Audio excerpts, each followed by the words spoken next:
A galera do nono ano estão falando sobre a importância das energias. E estamos falando na aula passada de energia nuclear, qual a importância dela, quais os perigos, né?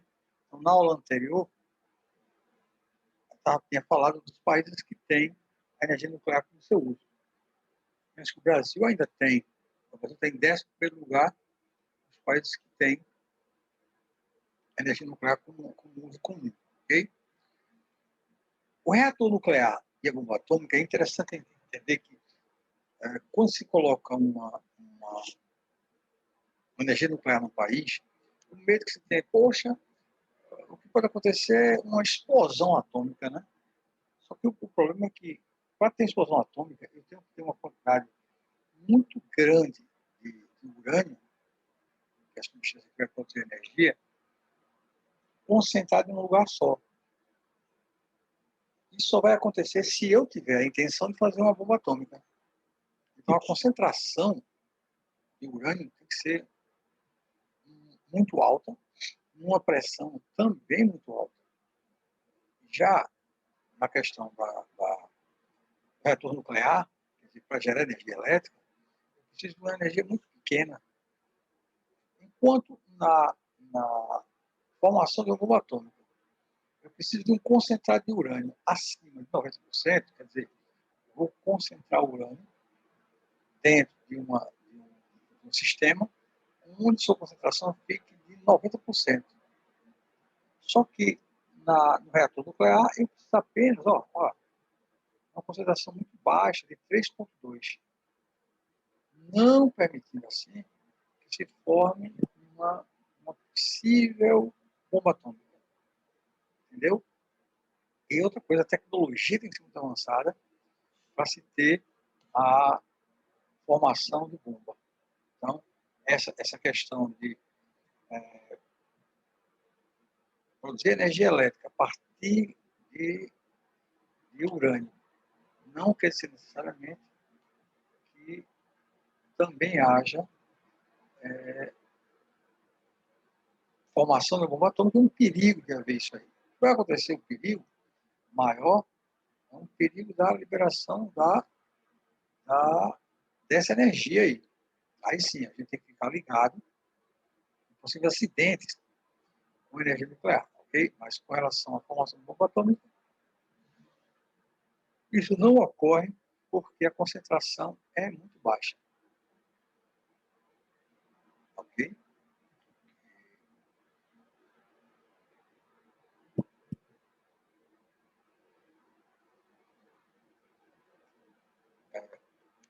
Onde se pode utilizar a energia nuclear? São os locais onde a gente vai disponibilizar essa energia nuclear. Porque se no Brasil nós temos, para onde a gente vai delegar lugares que são capazes de receber essa energia? A primeira utilização que se pensa, né, é a chamada formação de bombas nucleares. Né? Hoje em dia, com as guerras que existem, você vê que a tecnologia é tão alta, até as guerras mudaram. Ninguém vai mandar soldado para um lado, soldado para o outro, não. Hoje nós temos tecnologia até das naves sem ter tripulação. Né? Você manda um avião, um projeto que ele vai até lá, como se fosse um videogame, e ele lá dispara todo tipo de bomba que tiver. Você não precisa nem levar mais gente pilotando essas naves. Então, a primeira utilização são as bombas nucleares. A segunda, pode substituir alguns combustíveis, né? Mas isso aqui é em geração de baixa produção de energia nuclear. Pode substituir fontes de energia, no caso de geração elétrica, né? Em vez de gerar através da hidrelétrica, através da termoelétrica, eu posso fazer a partir de energia atômica a produção de energia elétrica. Alternativa para pesquisa, geologia, engenharia de alimentos, isso é o quê? Isso é usar essa energia nuclear para perceber se determinado terreno, determinada localidade tem condições de produzir riquezas. Então, com energia nuclear, eu posso fazer pesquisas achando locais onde eu possa pesquisar para esse petróleo e tal. Na engenharia de alimentos, é através da energia nuclear, eu posso fazer novos microscópios, chamados microscópios atômicos. Eles têm uma visualização muito superior ao microscópio óptico. Outra utilização traz benefícios para a sociedade. Como? A utilização das reações em múltiplas ações da medicina, no caso do raio-x, né? No caso das indústrias, eu posso usar energia atômica em vez de energia elétrica agropecuária e meio ambiente, já que é um pequeno poluidor em vez de uma hidrelétrica. Okay? A energia nuclear ela vem crescendo cada dia. O Conselho Mundial de Energia prevê uma duplicação de geração de energia. Quer dizer, de 2020 até 2050, ele vai duplicar ou talvez triplicar a utilização de energia atômica. Okay? A pergunta é, mas será que isso é realmente um sinal positivo?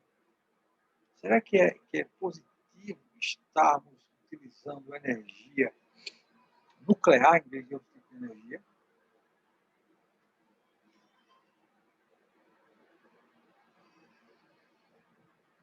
Usinas nucleares. Aí eu vou fazer um teste. Segurança ou ameaça para a humanidade? E aí a gente vai discutir. A usina elétrica é segura ou é uma ameaça à humanidade? Como você faz isso aqui, ó? Esse desenho aqui mostrando esse cogumelo atômico aqui, mostrando que as explosões são imensas. É quando a gente já pensa na questão política. Todo país que tem uma usina nuclear, ele também pode fazer, além do uso para gerar eletricidade, ele pode também fazer uso para a formação de uma bomba atômica. Então, até que ponto ter um país com energia atômica é interessante para o mundo? E, ao mesmo tempo, essa usina ela é segura hoje muito mais do que na época em que ela foi criada, né? Claro, né? Um cara chamado Brundtland, desculpa, uma mulher chamada Brundtland, que é ex-ministra da Noruega e criadora do termo sustentabilidade, ela diz uma coisa, veja, nada é perfeito, nada é perfeito. O que ela diz? Nenhuma fonte de energia é completamente positiva ao meio ambiente, exceto a solar. Okay?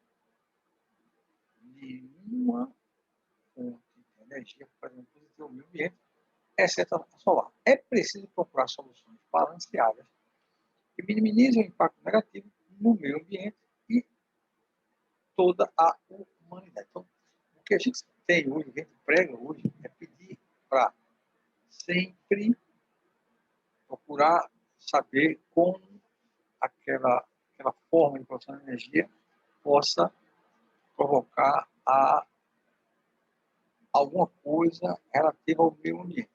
Esse é o grande lance hoje, porque é o seguinte, veja, a questão de água, a questão de sol, a questão de vento, a questão de mar, a questão das plantas, a questão da preservação da natureza, é tão grave isso que a gente sabe que vai ocorrer um grande colapso de fornecimento de água, fornecimento de alimento. Vai ocorrer. De que forma a gente vai ter um tipo de utilização dessas energias, desses alimentos, de forma sustentável? Então, ter isso de forma sustentável quer dizer, vou tentar produzir energia, vou tentar produzir alimentos, mas ao mesmo tempo não vou agredir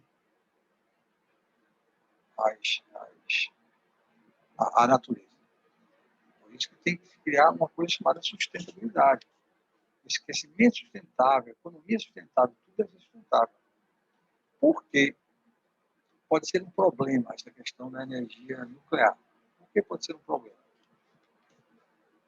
Ela, além de ser muito eficiente, tem um problema grave da energia nuclear. Qual é? Ele apresenta um custo altamente elevado.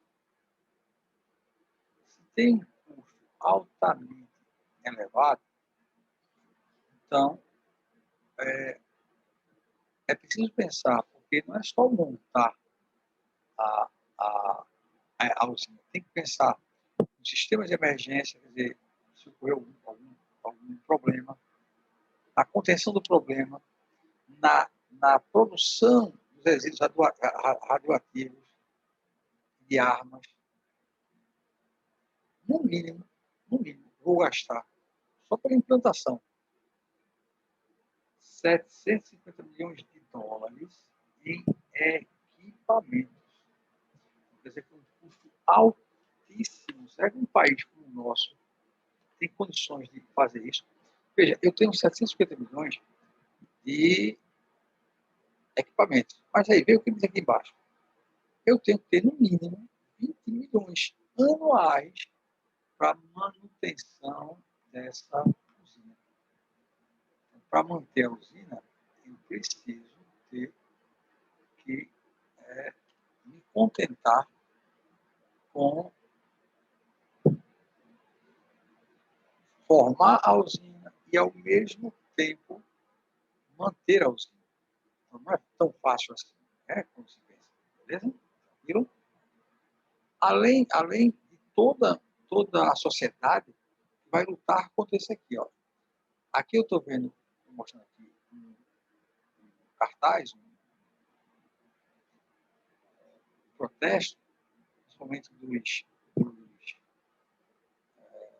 grupos ambientalistas, para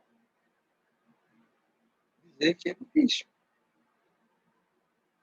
trabalhar com energia nuclear, porque o mundo todo ainda é muito receoso, principalmente países mais pobres. Okay? Quando a gente fala aqui que existe uma energia nuclear em determinado lugar, é preciso de alta segurança de operação, pois existem riscos inimagináveis de acidente nuclear. Principalmente quando é nova energia nuclear, principalmente quando você tem experiência com isso. Então, é possível que, na implantação dessa usina, o grande empecilho vai ser de haver uma rejeição muito alta, muito grande. Certo? Um acidente que ficou muito conhecido no mundo todo é o acidente da usina de Chernobyl, por volta de 1986, lá na antiga União Soviética, né? A Rússia. Nas investigações, o que foi que eles perceberam? Que a usina não estava seguindo todos os parâmetros de segurança. Então, eu tinha uma usina que não seguia os parâmetros de segurança, tinha a estrutura de uma usina já antiga, tinha o pessoal que estava conduzindo essa usina, estava cansado, mal pago. Tudo isso gerou uma explosão em um dos reatores de Chernobyl. 31 pessoas morreram com a explosão e durante o combate a incêndio. E outras centenas faleceram depois. Por quê? Porque quando houve a explosão atômica, houve a disposição para todo mundo de raios nucleares. E a exposição, num grau 400 vezes maior que o da bomba de Hiroshima. Imagina que perigo não era essa usina lá.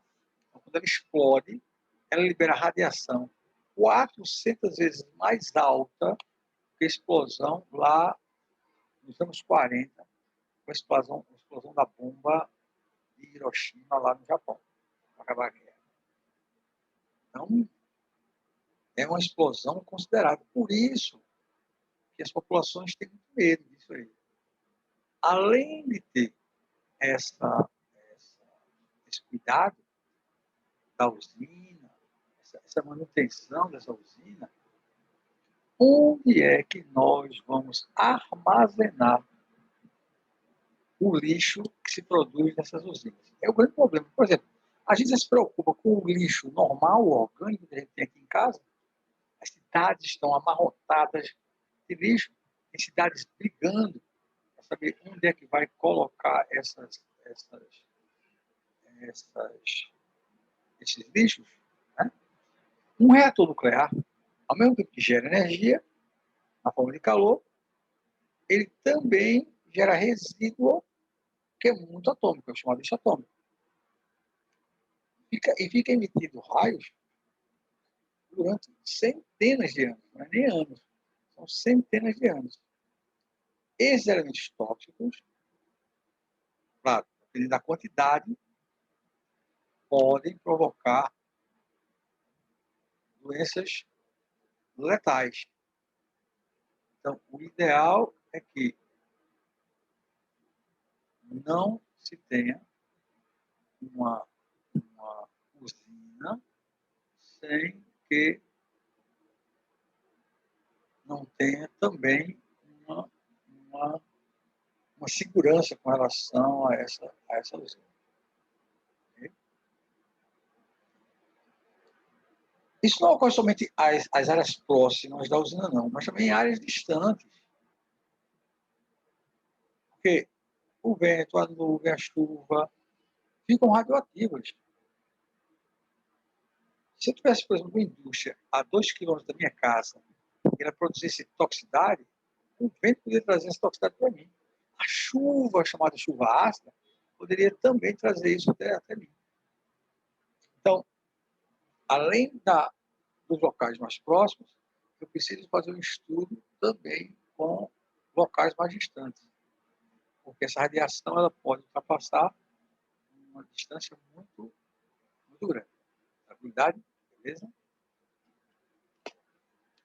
Porque pode ser uma medida viável a manutenção da usina. Aí você, o que diz essa pesquisadora, primeira-ministra da Noruega, ela diz que, primeiro, a gente precisa parar de tremer diante de muitos riscos e estatísticos de câncer por composição de radiação.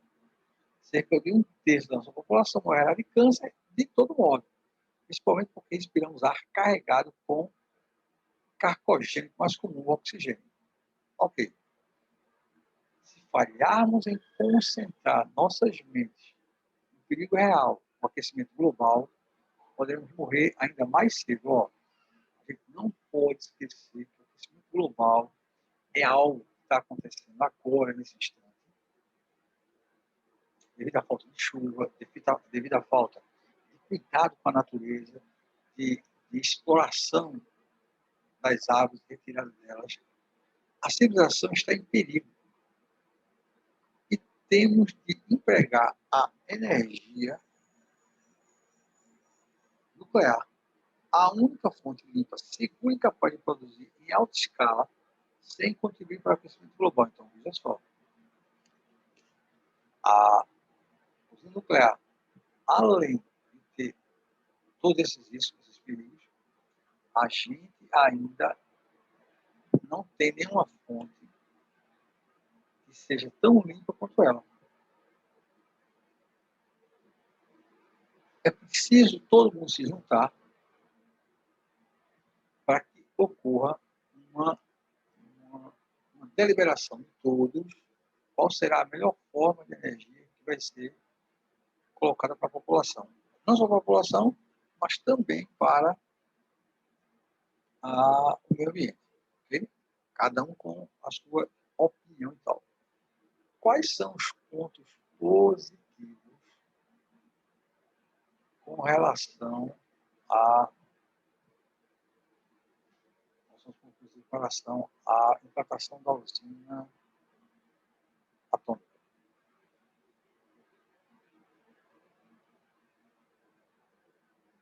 Nós temos usinas nucleares ocupam áreas relativamente pequenas, podem ser instaladas próximas aos centros consumidores, reduzindo o custo de distribuição de energia. Só que tem um porém, vamos pensar nós todos juntos, quando você tem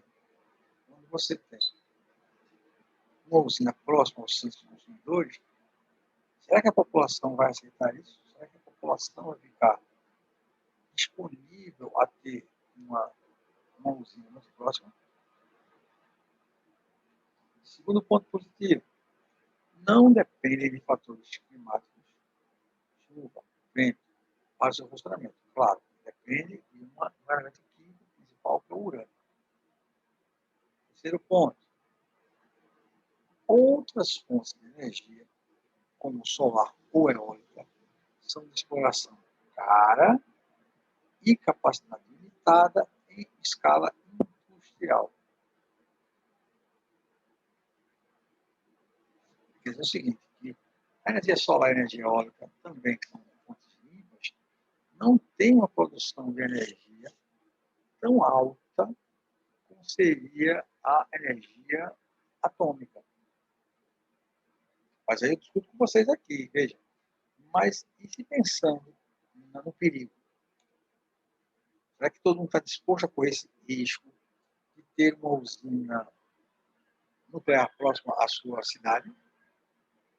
Os recursos hídricos também apresentam limitações, além de provocar grandes impactos ambientais. Claro, a usina hidrelétrica que a gente viu, ela ao longo do tempo, ela vai requerendo mais água. A gente sabe que esse ciclo da água ele não é tão poderoso assim. Tranquilo? Não utilização, outro ponto positivo, né? Não utilização de combustíveis fósseis, evitando o lançamento na natureza dos gases responsáveis pelo aumento do aquecimento global e os produtos tóxicos. Ok, veja, vou colocar para você. É uma coisa a se pensar. Quando ele fala, ele não utiliza combustíveis fósseis, quer dizer, não é um petróleo que a gente tira lá do fundo, utiliza ele e vai ocorrer formação de fumaça, fuligem, prejudicando a natureza, aumentando o efeito estufa. Então, tudo isso acontece com relação aos combustíveis fósseis e tal. Mas, ao mesmo tempo, você tem que perguntar se todo mundo está disposto a chegar a uma conclusão com relação a ter uma energia nuclear, uma usina nuclear, próxima à sua cidade, próxima à sua casa. Então, são pontos que você tem que considerar. Okay? Outro ponto positivo, o urânio utilizado em usinas nucleares é combustível de baixo custo, uma vez que as quantidades mundiais exploráveis são muito grandes e não oferece risco de escassez em médio prazo. Então, como a gente viu, o urânio é um elemento químico, e esse elemento químico, quando ele libera energia 200 vezes maior que uma usina termoelétrica, que um carvão. Isso aqui é muita energia que é liberada lá. Beleza? 1 quilo de urânio equivale a 10 toneladas de petróleo e a 20 toneladas de carvão. 1 quilo de urânio equivale a 10 toneladas de petróleo e a 20 toneladas de carvão. Para você ter uma ideia do quanto o urânio disponibiliza de energia. 1 quilo de urânio, 10 toneladas de petróleo e 20 de carvão. Então a economia é muito maior. Okay? Outro ponto é fácil de transportar como um novo combustível. Claro, pode transportar em caminhões e tudo mais. Beleza? O resíduo é mais o compacto de todas as fontes. Certo, ok. Mas é compacto, pequeno, pouca coisa, beleza. Mas tem que ser liberado em locais que tenham uma, uma proteção para que esse resíduo não distribua uma fonte, distribua essa energia de forma a poder contaminar as coisas que estão por perto. É a fonte mais concentrada de energia, sendo uma alternativa viável para suprir a crescente demanda mundial por energia ante a futura escassez de combustíveis fósseis. Quer dizer, antes que o petróleo ele se acabe, o ideal é que eu explore outros tipos de energia. Então, uma das principais é a usina nuclear. Então, é uma coisa a se pensar dos dois modos, tanto os pontos positivos quanto aos pontos negativos. Tem que explorar esses dois pontos para chegar a uma conclusão. Ok? Na próxima aula, a gente vai ver como é que no Brasil começou a chegar e começou a ser pesquisado a energia nuclear. Vamos ver qual é a história nuclear do Brasil. Ok? Então, na próxima aula, vamos estudar juntos a história da energia nuclear no Brasil. Se é viável a gente manter, a gente abrir outras usinas, se tem espaço para isso, se é certo a gente mantê-la. Será que o Brasil tem dinheiro disponível para a energia nuclear ou o Brasil já poderia estar explorando outras fontes que sejam mais aceitas pela sociedade? Ok? Próxima aula a gente começa daqui.